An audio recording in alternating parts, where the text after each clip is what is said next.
Stellaris AI improvement. That's what's going to come, if we can believe them.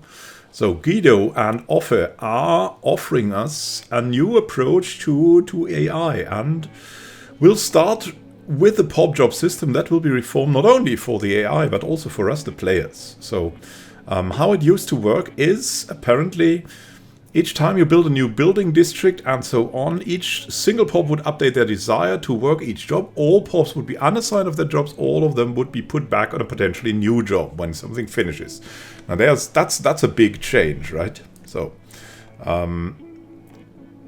and that is a problem because it can lead to ping-pong effects. For example, hive mind empires would put all of their drones into maintenance jobs if there were too few amenities, and then next month you would have too few of another thing, and then it will move back, and so on.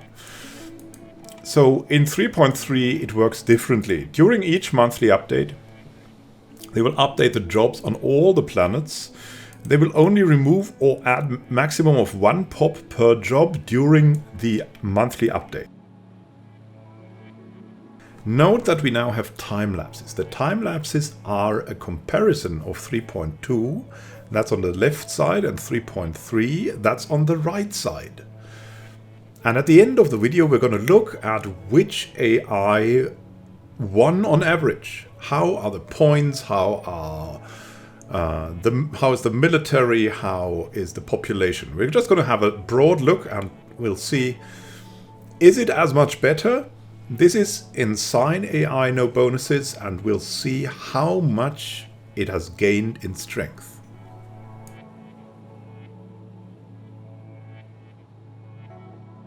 So this will be two things. So it will not be an extreme reaction to something, which is great.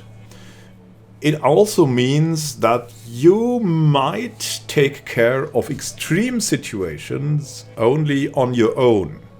And the AI might have some problems with extreme situations, but the former system leads to extreme situations, so there will be far less extreme situations.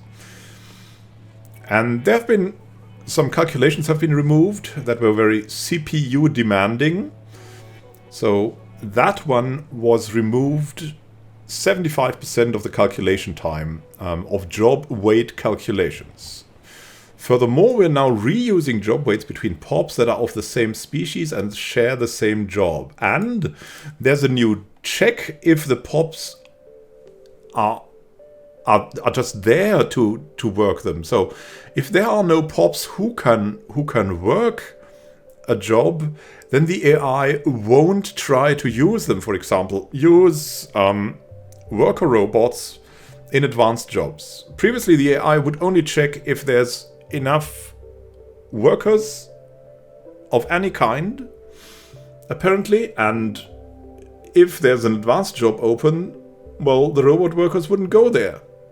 And then you had open jobs, so the AI thinks there's open jobs, everything's okay, and you have unemployed robots or unemployed other ones of a lower tier pops that cannot work a job, and then they would have like a riot planet, because lots of unemployed people and maybe a lot of research stations where they cannot work. This has been corrected. Ping-pong behavior is far rarer now. The intention is that you will not notice any difference from the system in 3.2 other than some jobs like enforcers and maintenance drones having a more reasonable amount of pops working that job. So you won't have none of the enforcers or all of the enforcers, but instead you would have a mix. So it's not going to be that extreme anymore, which is just great, which is just what we want, right? So you have jobs for the pops. The AI will now look at actual unemployed pops and make sure to create a job that the specific pop is actually able to work. And unsurprisingly, this leads to a much better AI. And there's some other things. We'll go into the AI changes or the AI improvements later. You can already see the graphs, and that's an improvement graph here. That's a fantastic improvement. I mean, it's not a scientific comparison, but it's definitely something to look forward to. AI scaling economic subplans. Scaling subplans was something we mentioned earlier as a planned feature for the future, and the future is now. So in 3.2 we got rid of the old economic plans, and now we have new economic plans. When I first saw Guido's new economic plans, I immediately thought, wow, this is pretty good, but it can be even better. So I started working on the scaling subplans, which aims to remove all upper limits of production previously mentioned, like 500 alloys per month cap in 3.2, but still provide the AI with a responsive plan that adapts to the current state of the AI economy. So how does it work in 3.3? The base plan is now very small because it can scale. It only needs to be small. It sets a minimum target for all types of strictly needed resources, such as minerals, energy and food, such as, for example, plus 20 monthly income. Once these targets are met, then a small amount of consumer goods, alloys and science targets are added. Once all of the above base plans are satisfied, then we enable the scaling subplan, which is just like any other economic plan, except that it will add itself each time it is fulfilled, an unlimited amount of times. The scaling plan contains a small amount of energy or minerals, but primarily contains alloys and science, because alloys and science, and of course naval capacity, is what makes you powerful in the later game. This means that the more mature the AI economy becomes, the focus on base resources becomes smaller, and the primary focus will shift to military and science production, which is just what the player does. So this is a really, really good plan. It's a really, really good plan that should lead to a much stronger AI, at least in the later game. It could be weak to early rushing, but as long as it's very good in the later game, I don't care about the early rushing, right? Early rushing is hard against high-level AI because of their strong starting fleets. And there's 3 separate conditional scaling subplans which we enable for materialist, militarist, and spiritualist empires that add additional science, alloy or unity targets to their economic plan as a first step to making AI economy more distinct from each other. So that's the first thing in making the economy of the different AI personalities work out. I assume the goal, and that is a very cool goal, is to have AIs that drive different economies based on their personality, and also helping that personality succeed. That would be great. So you can have a look here. That's probably an AI economy, right? So they have superfluous resources, like a lot. They also have very high naval capacity. That would be crazy for an AI normally. That's a Grand Admiral hive mind reaching a monthly income of 3k alloys and 22k science by the year 2422, and that's really, really impressive. That can definitely rival a very good player. It's crazy. It's really, really good. AI district and building specialization will also be there. You might remember in 3.0 or something, you just had all the planets of the AI look nearly exactly the same, right? So the difference of us to the AI is that we can easily make long-term strategies which are based on assumptions and goals.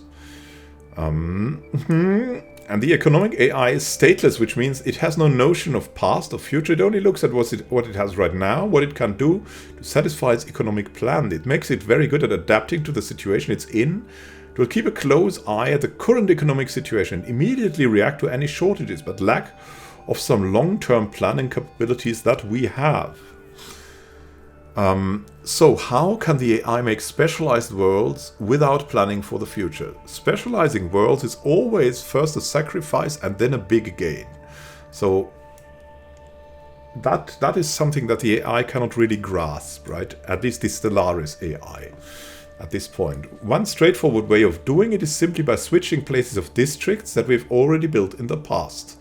We compare 2 planets where both of them have 5 mining and 5 energy districts each. We can gradually specialize the planets by replacing the districts 1 pair at a time until we end up with one planet with 10 energy districts and another with 10 mining districts. this approach works quite well in practice, and it's also something I sometimes do as a player in the later game stages, and is also very dynamic in the sense that it allows the AI to make hybrid planets in the early game, which becomes more specialized over time as the empire expands, which is how you also would act as a player, right? At the start, you make whatever you need, and then once you have a little bit more room, you become specialized. You add maybe something for alloys is probably one of the first things you do. Then something for mining, something for research, and so on. AI consumer goods versus alloy production and planet designations. That sounds like a really, really boring thing to read, but it's probably not. So let's dive into it. In 3.3, we're adding an AI system where the AI will manually pick a planet designation instead of using the default scripted planet designation system, which is the same one as the player gets if you do not change it yourself. So this is a warning. Choose your planet designation, because it can be really illogical if you don't choose it. Sometimes. I mean, it is kind of, it has a, I would say it has a 75% hit chance, which is good, but it's less than perfect. So AI system now looks actively at the available designations for each planet and calculates how many resources it would get each month from choosing the designation. So it evaluates. Then scores each designation by judging how well the gained resources fits into the AI's economic plan, giving an extra score to designations that align with its economic goals. That seems phenomenal to me. Normally, it's very easy to pick the designation. For example, a planet with only mining districts on it will clearly have the mining designation. However, other designations such as factory or forge world are more complicated, and the AI needs to carefully assign these designations in a way that keeps the economy balanced. Okay, so that's always the goal still, to have a balanced economy with some more alloys and some more science things. For non-hive mind empire, science and alloy production is the biggest AI economy challenge we've faced so far. Yeah, it's the most important thing, since the AI needs to produce both resources independently of each other to meet their economy plan targets, even though they are produced from the same district in 3 different possible ways. The current system is a step in the right direction, but it's a tricky problem that will require additional fine-tuning in the future. It's a first step, and it seems to be a good step from what we'll see later, but it's definitely a step to make the AI specialize planets. That's already a very, very big thing, because that's what the player also does, and as such, it's usually very, very good. AI alloy expenditure. It was time to tackle how the AI spends its alloys also. So, in 3.2, the AI really liked defense platforms and keeping them up to date by upgrading them at any time it was possible. This is generally an okay strategy, but defense platforms are just not very strong. That's the problem in the game. Not only is this a massive drain of alloys, it will also more or less permanently fill the production queue in the shipyards with upgrades, which meant that in some cases it wasn't able to build any new ships, even if it wanted to. Gods! Because you have 40 platforms before it. And there was an issue where the AI would get blocked from building any modules or upgrading any starbases if there was an open module slot in which it wasn't possible to build anything according to the AI's starbase templates. So they bugged out. It was basically a bug.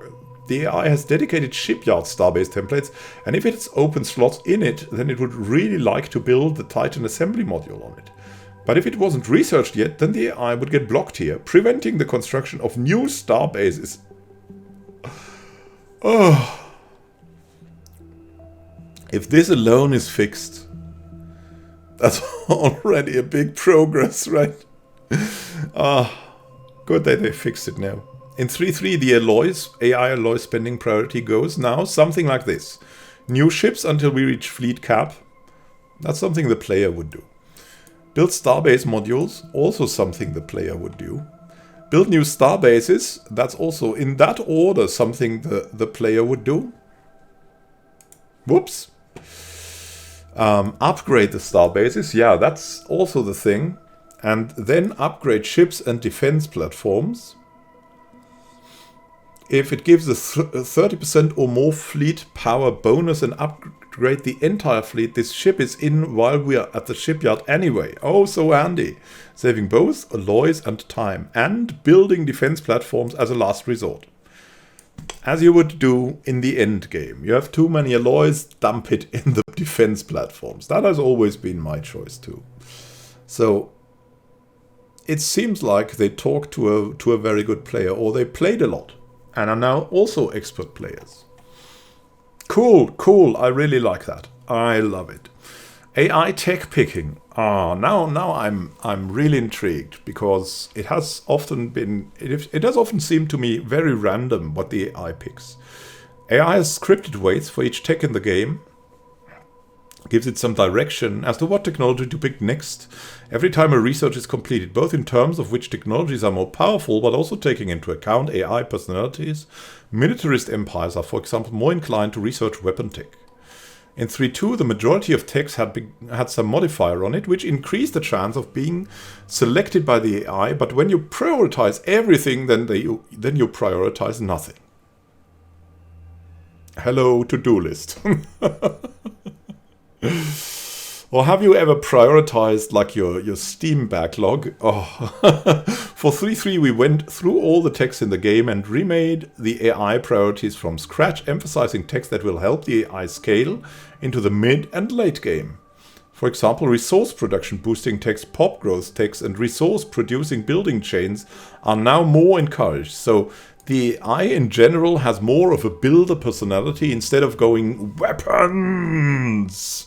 But probably the militaristic AI will be different. So the strength of the AI was its military strength at the start. That might now decrease a bit, but it will be much stronger in the later game stages. Additionally, AI will now look much more favorably on techs that are cheaper compared to the other options. This allows the AI to more quickly cycle through the available options and find the techs that it really likes. Yeah, so there's another evaluation thing. So the AI now evaluates. Pretty cool, pretty cool. AI superfluous destruction. What is that? The AI will now delete stuff if it gives jobs, housing, or building slots that we do not need. If we, for example, have more free jobs and housing than provided by an energy district, we will simply delete it to avoid paying the upkeep cost and freeing up this slot for something else in the future. So that adds flexibility. So what this gives the AI is a scenario where the AI, for example, takes over a lot of enemy planets, and then now it can destroy the buildings it doesn't need and build the planets up from scratch again. Something which it wasn't able to do before. Yeah, it sounds weird, but it wasn't able to do that before. AI rogue servitor and bio trophies. This scenario most often happens when an AI empire invades another planet and purges their pops. Determined exterminators will now be able to repurpose the conquered planets into something that aligns with their economy, which means that determined exterminators will be much stronger. I'm so looking forward to it. I will announce this now. Like in roughly 2 weeks, we'll start an AI tournament. And if 3.3 is not live until then, we'll use the Stellaris beta to run the tournament, the 3.3 beta. And we'll test that out. We'll test it out. We'll have the grand AI tournament and pit these AIs together against each other. And we'll see who escapes the pit. Will it be the exterminators again? It seems like they will be extremely strong now. AI rogue servitor and bio trophies. That has always been problematic for the AI. One of the primary objectives of the AI initiative is also to enhance the role-playing capabilities of the AI. Additional AI support for the rogue servitor civic and how they handle their biotrophy pops. Yeah, that's needed too. AI should now build an organic sanctuary on each planet that has an upgraded capital structure, causing their biotrophies to spread to other planets. And they should build additional sanctuaries on planets with a lot of complex drones. Additionally, they've addressed a group of related bugs where the AI was unable to build special types of buildings like Gaia seeders, spawning pools, and chambers of elevation. Yay! Squashed another bug nest! I mean, I love bugs in real life, but programming bugs. No, please no.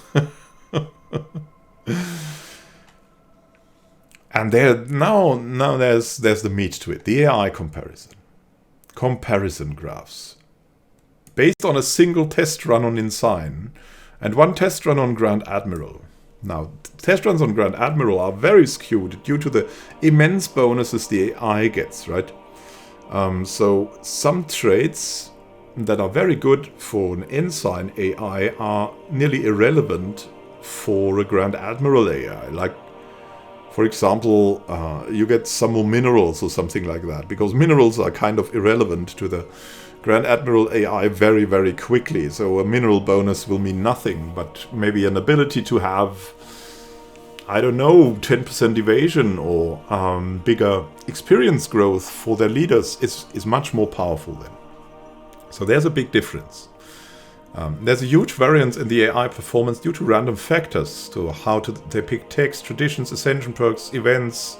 Experiment setup is also used for internal AI testing only, not representative of an actual playthrough.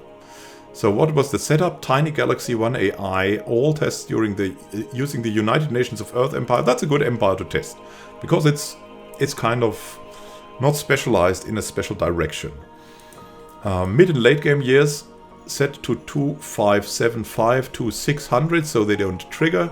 Map is the same between 3.2 versus 3.3 comparison, but not the same between the Ensign and the Grand Admiral test. So let's see, comparison Ensign difficulty, military weight. So this is 3.2. It's slowly going up. From nearly nothing to 867. And as you can see, there's this late game orientation.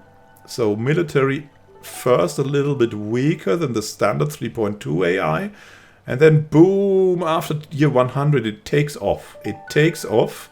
And in the year 133 it already has as much military weight as the 3.2 AI had in year 200.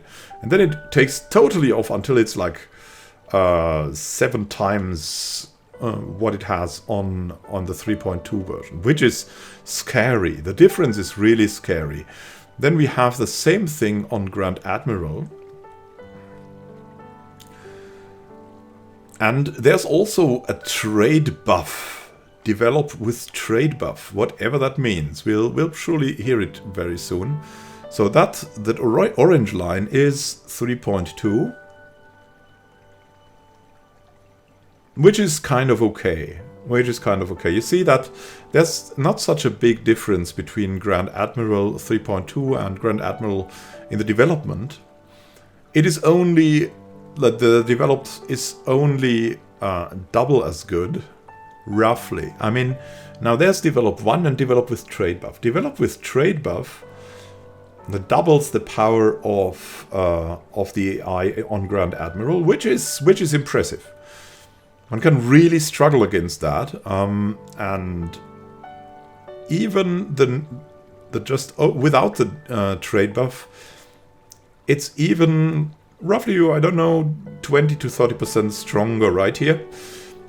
Not roughly 20% stronger, and that's already a good improvement. But 100% stronger, that's staggering. That will put Grand Admiral into a really elite league, and it will maybe make the Grand Admiral AI able to compete against a multiplied endgame crisis even.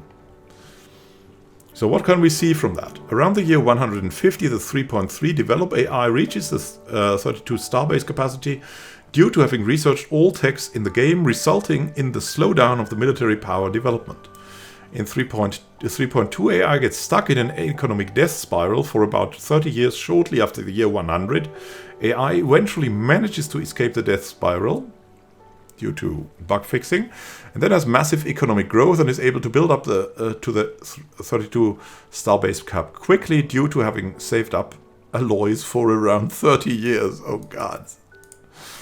At year 200, the gap between both AI military strength gets smaller, since neither AI is really building that many more ships due to having maxed out starbase capacity and already way above their fleet cap, resulting in very expensive fleets.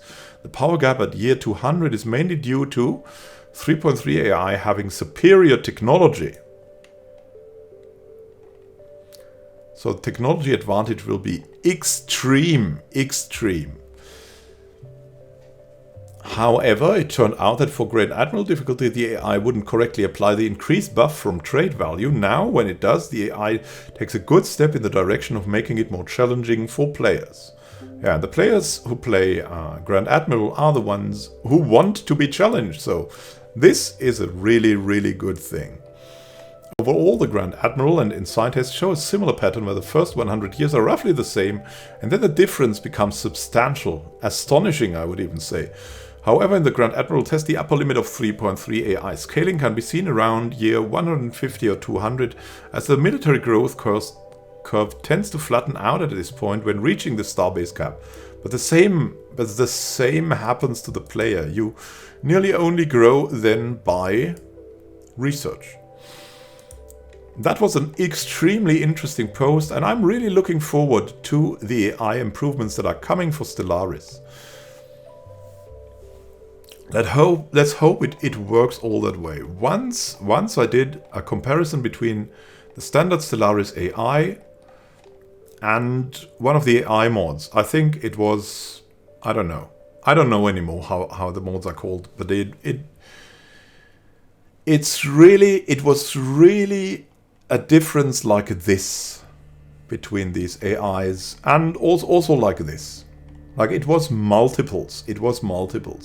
2 times, 3 times, 4 times better were the AI mods for the game that are already existing. You can look for them in the workshop. There are 2 or 3 of them that are really good. And if you seek a challenge already without going into the 3.3 beta, you can try them there. But this seems to be extremely promising, and now add an AI mod on top of this. Wow, that will be a challenge. That will make everyone sweat. Or maybe not everyone. Maybe there's 1 or 2 exceptions, I think. But that's something, and that's also something that is more enjoyable for the single player too. Not only running against the AI wall, right, but also being able to tackle the endgame crisis, not feeling alone doing this. That's one of the things that will be possible with an AI like this, and a reasonable diplomacy. So having the AI on your side is actually worth something, because they will be helpful. And now we can look in peace at the values that the AIs have reached, and you can see that 3.3 is really better. It's a lot better. It's like 50-60% better. Somewhere in that range, and that's on Ensign AI. And that's just now. I'm sure they'll make some more improvements. And I think that's a great thing. And there's also some other changes that you can see. And that is that spiritual empires are much better now than before, compared to the research-based empires that were topping the list in the previous patch. So that's also a big difference. So if you want to play something powerful, you should probably go, at least if you're an AI or think like an AI, you should probably go for spiritual. Unity is important now. Thank you for watching. Happy gaming to you. This is Immanuel Khan signing out. See you soon, and happy gaming.